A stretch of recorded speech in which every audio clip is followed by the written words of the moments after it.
Tree data structure की बात कर रहे हैं आज, और इसमें हम देखेंगे कि ट्री डेटा स्ट्रक्चर क्या है, कंपोनेंट्स क्या है, इसके जो कॉन्सेप्ट है उनमें जो अलग अलग नाम आएंगे वो क्या क्या है, फिर एग्जाम्पल देखेंगे XHTML और CSS में कैसे अप्लाई करते हैं।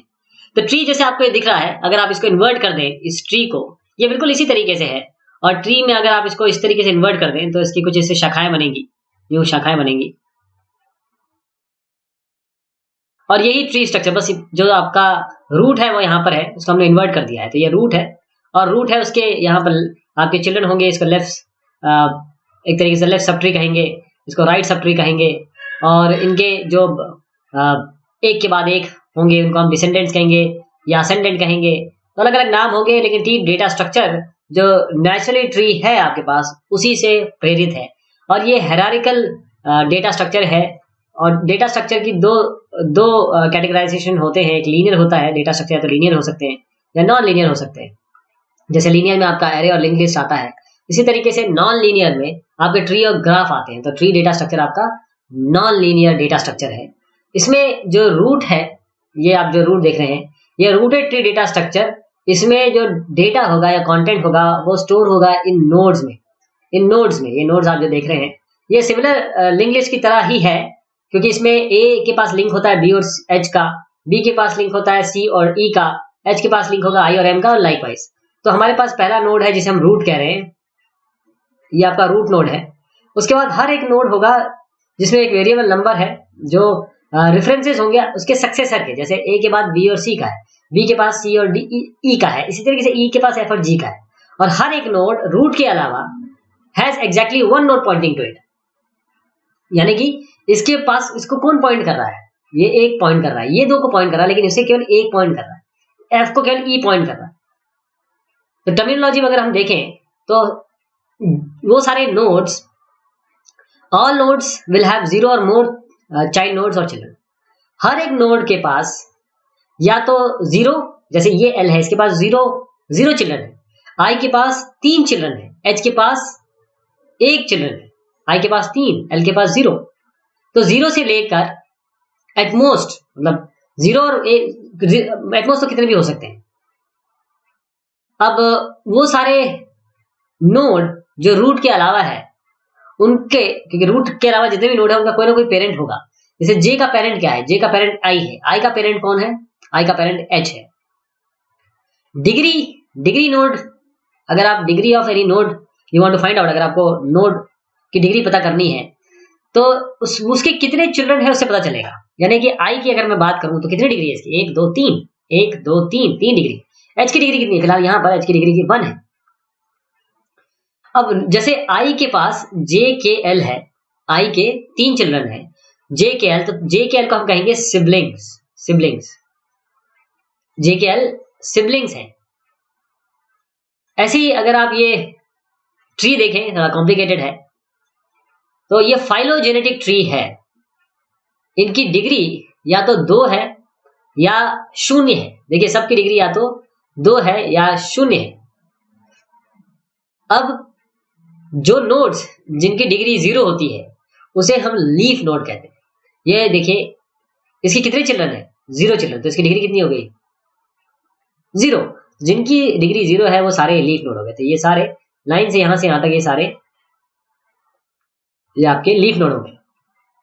ये तो रूट नोड हो गया, ये लीफ नोड हो गए। तो ये बाकी B C E I H क्या कर रहे हैं, ये सारे इंटरनल नोड्स हो गए, दे आर इंटरनल नोड्स। तो ये सारे जो रूट नहीं है और जो लीफ नहीं है वो सारे इंटरनल नोड हो गए। अब देखिए ये जो हमने अभी आपको डायग्राम दिखाया था, ये इसमें जो लाल से है, रेड से, वो सारे के सारे लीफ नोड है यहाँ पर।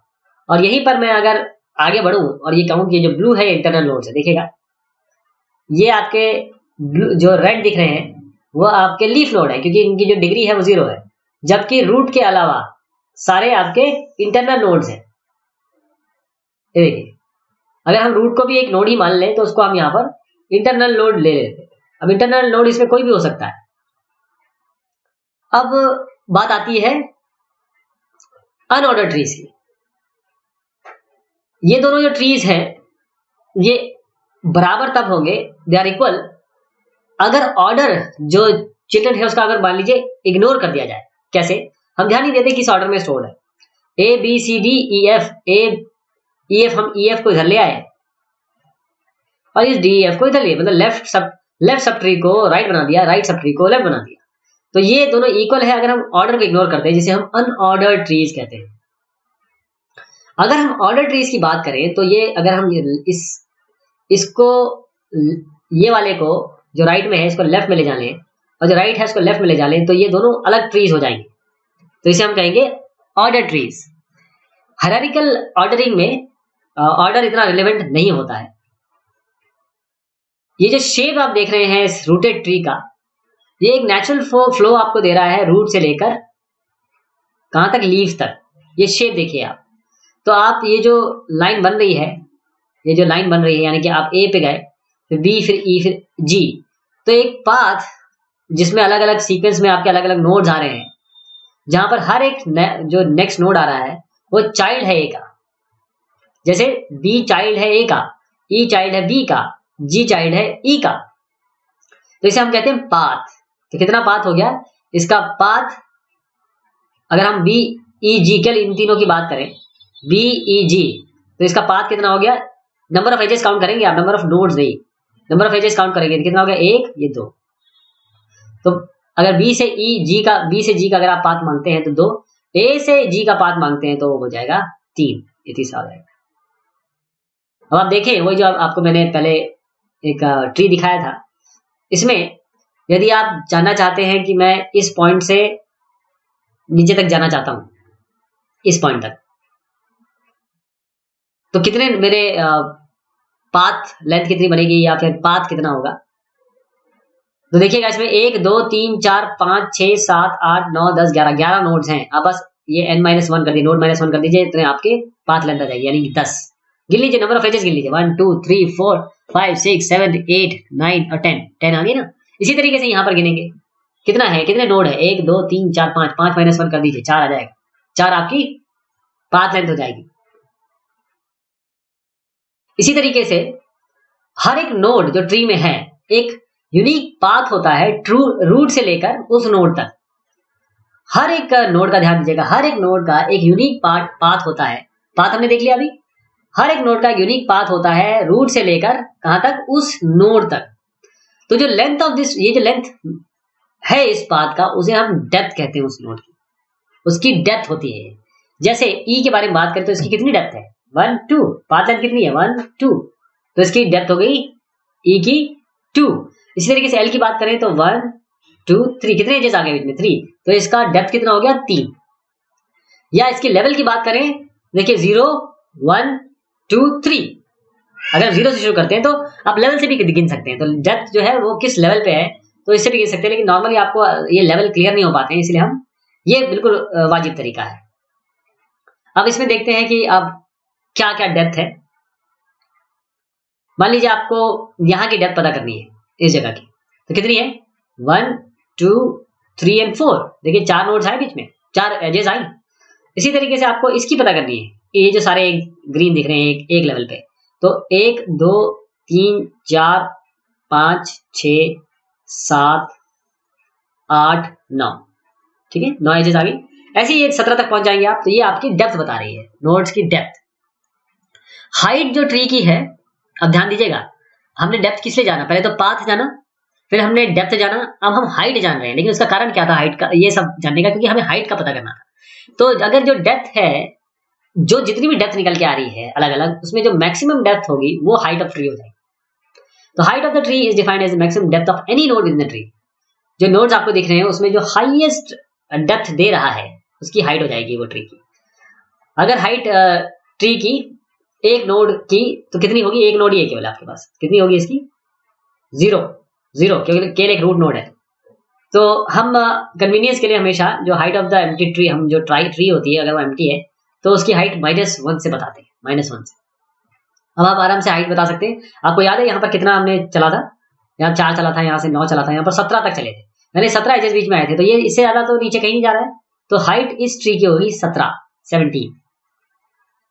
अब पाथ के बारे में बात करते हैं। अगर कोई एक पाथ हम देख चुके हैं, लेकिन अब हम इस पाथ से रिश्ते बनाएंगे, रिलेशनशिप बनाएंगे।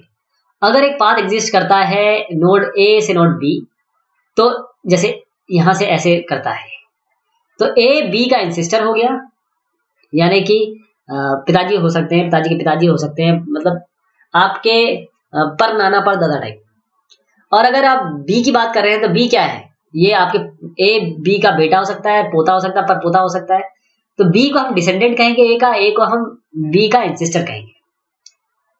तो एक node is both N ancestor and a descendant of itself. एक नोड हमेशा अपना खुद का एंसेस्टर हो सकता है, डिसेंडेंट हो सकता है। तो हम we can add adjective strict to exclude this equality. इसीलिए हम यहाँ पर इस चीज को हटाने के लिए, क्योंकि A is a strict descendant of B, A is a descendant of B, if but A will not be equal to B, क्योंकि हर खुद का नहीं हो सकता ना, इसलिए हम ऐसी एक इसमें रिस्ट्रिक्शन लगा देंगे। तो रूट नोड सभी का एंसेस्टर होता है, जो सबसे ऊपर है ना। तो यहाँ पर हम देखें पिछले में ये जो साहब है, ये सबके एंसेस्टर, जितने भी नोड देख रहे हैं सबके एंसेस्टर हैं। अब डिसेंडेंट जानना है आपको नोड बी का। डिसेंडेंट बी के जितने भी नीचे होंगे, चाहे सी E D E F G और खुद बी, देखिए सारे आ गए। और एंसेस्टर आपको जानना है आई का, तो आई के ऊपर कितने हैं, एच ए, ये नहीं होगा, ये इसका सिबलिंग है। आपको डिसेंडेंट पता करना है किसका, इंक्लूडिंग इटसेल्फ या हटा के, तो आपको इसका इनका पता करना है। तो इनके सारे जितने ब्लू दिख रहे हैं सारे इनके डिसेंडेंट हो जाएंगे। और इनका आपको अगर एंसेस्टर देखना है तो ये सारे इनके एंसेस्टर हो जाएंगे।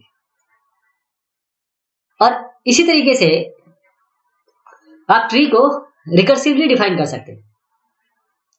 एक डिग्री जीरो नोड, एक ऐसा ट्री जिसमें एक जीरो नोड का जीरो डिग्री नोड हो, वो एक ट्री है, ठीक है। क्योंकि हमेशा रिकर्शन में हमेशा बाहर आने की कंडीशन होनी चाहिए, तो ये हमने इनिशियल कंडीशन दे दी to come out of the loop. और एक नोड जिसकी डिग्री n है, एक ट्री है, यदि उसके पास n चिल्ड्रन है और सारे जितने चिल्ड्रन है वो अपने आप में डिसजॉइंट ट्रीज है, जिसका कोई इंटरसेक्टिंग नोड नहीं है। यानी कि अगर आपके पास कोई नोड है ट्री में जिसका रूट r है, तो जो कलेक्शन ऑफ ए है, ये जो कलेक्शन ऑफ ए है जिनके नोड ये डिसेंडेंट है, इसे हम सब ट्री कहेंगे इस रूट का। यानी कि ए ये जो पार्ट है ये लेफ्ट सब ट्री है किसका, इस पूरे ट्री का, और ये राइट सब ट्री है इस पूरे ट्री का। लेकिन अपने आप में ये खुद ट्री है, जो भी टाइप का ट्री आप ये देख रहे हैं, ये वाला ए जिसका रूट है। अब इस ट्री में रूट बी हो गया, बाकी इसके नीचे ये लेफ्ट हो गया, ये राइट हो गया, तो ये लेफ्ट और राइट ये अगेन ट्री है। तो ये रिकर्सिव डेफिनेशन है। अब हम एग्जांपल देखते हैं जो हमने देखा है HTML और CSS में कैसे उपयोग कर रहे हैं इसको। तो XHTML जो एक्सटेंडेड HTML है, हाइपरटेक्स्ट मार्कअप लैंग्वेज। XML इसमें जो है XHTML में उसका ट्री स्ट्रक्चर होता है, और कैस्केडिंग स्टाइल शीट ये इस ट्री स्ट्रक्चर को यूज करके जो डिस्प्ले जब HTML कराते हैं तो उसे उसको स्टाइल देती है, उसको कलर करती है, उसको अलग अलग आयाम देती है, सुंदर बनाती है। तो हम एक XHTML डॉक्यूमेंट देखते हैं, ये आपका हेड है, HTML शुरू कर रहे हैं, ये हेड है। फिर उसके अंदर बॉडी है, बॉडी के अंदर आपने H1 हेडिंग में दिस इज हेडिंग लिख दिया। फिर एक पैराग्राफ में this is paragraph with some underline लिख दिया, बॉडी लिख दी, और उसके बॉडी एंड करके HTML एंड कर दिया। तो इन सब में अब ये देखिए कि ये टाइटल है, दीज आर टाइटल, ये आपका टाइटल है, टाइटल शुरू के एंड हो रहा है। ये आपकी हेडिंग है, दीज आर हेडिंग। ये आपका बॉडी है, यहाँ से यहाँ तक, इस पूरे को बॉडी कह रहे हैं, यहाँ से यहाँ तक। ये आपका पैराग्राफ है, ये आपकी अंडरलाइन करने की के लिए यू अंडर लेफ्ट जो जिसे स्लैश कहते हैं यू है। और ये आपकी अलग अलग चीजें की जा रही है एक HTML में अलग अलग जगह पे। अब CSS क्या करने वाला है इसमें देखिएगा। HTML की अगर मैं बॉडी बनाऊं तो HTML के अंदर हेड है और बॉडी है। तो HTML सबसे ऊपर का नोड हो गया, उसके अंदर हेड दिख रहा है, उसके अंदर बॉडी दिख रही है। हेड के अंदर क्या है, टाइटल है, तो यहाँ पर टाइटल ले लिया हमने। टाइटल के अंदर क्या है, हेलो वर्ल्ड, तो टाइटल के अंदर हेलो वर्ल्ड आ गया। अब देखिए ट्री बन रहा है इसमें। बॉडी में क्या है, बॉडी में तीन चीजें हैं, एक H1 है, एक P है, और एक H1 के अंदर अब और दोबारा जाएंगे, पहले H1 कर ले और P कर, ये दो चीजें दिख रही है आपको। हेडिंग के अंदर आप देख रहे हैं कि एक जो हेडिंग है वो उसको अंडरलाइन किया हुआ है, तो दिस इज तो ठीक है, यू को हेडिंग दी हुई है ना, इसको अंडरलाइन करना है। ऐसी आपकी पैराग्राफ में ये आपका पूरा पैराग्राफ है, यहाँ तक तो ठीक है, यहाँ पर अंडरलाइन करना है। और फाइनली आपको टेक्स्ट, तो तीन पार्ट हो गए इसके, एक पार्ट ये, दो पार्ट ये, इसका एक पार्ट ये, दो पार्ट ये, और तीसरा ये पार्ट। तो एक ट्री जैसा बना इसमें। अल्टीमेटली आपको ये ट्री क्या बता रहा है, अगर आप जब ब्राउज करेंगे तो किस तरीके से वेब पेज इसे रेंडर करेगा या इंटरप्रेट करेगा, वो इस तरीके से करेगा कि यहाँ पर जाके HTML में सबसे पहले वो हेड पे जाएगा, वहां पर देखेगा कि क्या चीज़ है, तो दिस इज हेडिंग। यहाँ पर बॉडी में जाएगा, दिस इज हेडिंग देगा, हेलो वर्ल्ड। उसके बाद अगर आप देखें ये हेलो वर्ल्ड आ रहा है यहाँ पर, तो ये हेडिंग में हेलो वर्ल्ड देगा, बॉडी में जाके दिस इज हेडिंग में अंडरलाइन कर देंगे, और पी में आपका पैराग्राफ में ये अंडरलाइन को अंडरलाइन कर देंगे। तो XML के जो टैग्स हैं ये अलग अलग टैग्स हैं, इसको ये नेस्टेड होंगे। जैसे मान लीजिए अगर आप 1 2 3 4 इस तरीके से कुछ इफेक्ट लाना चाहते हैं, इसमें क्या है कि 1 2 3 4 5 6 तक तो अंडरलाइन है, 4 5 6 आपके बोल्ड है, 7 8 9 आपके बोल्ड है। तो आप क्या करेंगे, यहाँ पर अंडरलाइन से शुरू करेंगे, यू कहाँ तक यू करेंगे, 1 2 3 4 5 6 तक। लेकिन 4 5 6 को आपको क्या करना है, बोल्ड भी करना है, तो 4 5 6 को बोल्ड कर देंगे। ऐसे 7 8 9 है वो बोल्ड से बोल्ड तक चलेगा। तो अब इस तरीके से नहीं कर सकते हैं इसको। देखिए यू से लेकर फिर यू एंड कहाँ किया, यहाँ किया, लेकिन 7 8 9 को बी के साथ ऐसे नहीं जोड़ सकते आप, इसको सबको अलग अलग करना पड़ेगा, जैसे मैंने आपको बताया। कैस्केडिंग स्टाइल शीट या इस ट्री स्ट्रक्चर को यूज करके अब HTML कैसे डिस्प्ले होगा, इसको डिस्प्ले देखेंगे। इस ट्री स्ट्रक्चर का उपयोग करके ये इसको डिस्प्ले करती है। तो स्टाइल टाइप जैसे टेक्स्ट CSS है, हेडिंग को कलर ब्लू देना है और ये स्टाइल खत्म हो रहा है। ये इंडिकेट करता है कि जितने भी टेक्स्ट डेकोरेशन होंगे डिसेंडेंट के जो हेडर या H1 वाले होंगे वो ब्लू होने चाहिए। तो जैसे ही आप यहाँ पर आएंगे तो इन्होंने देखा कि जो H1 वाले हैं वो ब्लू है, तो इन्होंने क्या किया, H1 को ब्लू कर दिया। किसको, CSS को। हेडिंग में आए, हेडिंग में आने के बाद अगर अंडरलाइन किया हुआ है तो उसको रेड दे देंगे। तो यहाँ पर जो भी आपकी अंडरलाइन वाले आएंगे, यू वाले दिखे इनको, इन्होंने अंडरलाइन कर दिया। जो H1 वाले दिखे उन सबको ब्लू कर दिया। अगर आपको नहीं चाहिए, डोंट वांट अंडरलाइंड आइटम्स, अगर हेडर में अंडरलाइन आइटम नहीं चाहिए, रेड ना हो, तो या और स्पेसिफिकली बात करें, you want any underline text within graph to be red, graph के अंदर जितने भी अंडरलाइन टेक्स्ट है उसको रेड चाहते हैं। यानी कि इस तरीके से you want text marked underline, जैसे टेक्स्ट है ये, इसको आप अंडरलाइन करना चाहते हैं। अगर इसका ये डिसेंडेंट है किसी पैराग्राफ का, तो पैराग्राफ के अंदर आप इस तरीके से अंडरलाइन करना चाहते हैं, तो उसके लिए आप क्या करेंगे, यहाँ पर PU, तो देखिए P के अंदर U है तभी अंडरलाइन करेगा, है ना। ये देखिए किस तरीके से CSS ट्री स्ट्रक्चर को लेके इसको अंडरलाइन करता है। आप ये दूसरा स्टाइल समझिए, H1 है, PU है। ये क्या दिखा रहा है, ये बता रहा है कि text decoration descendant from the underlining tag U which itself is a descendant of a paragraph tag should be colored red। तो अगर आपके पास ये पैराग्राफ है जिसके अंदर U है उसको आप रेड करेंगे।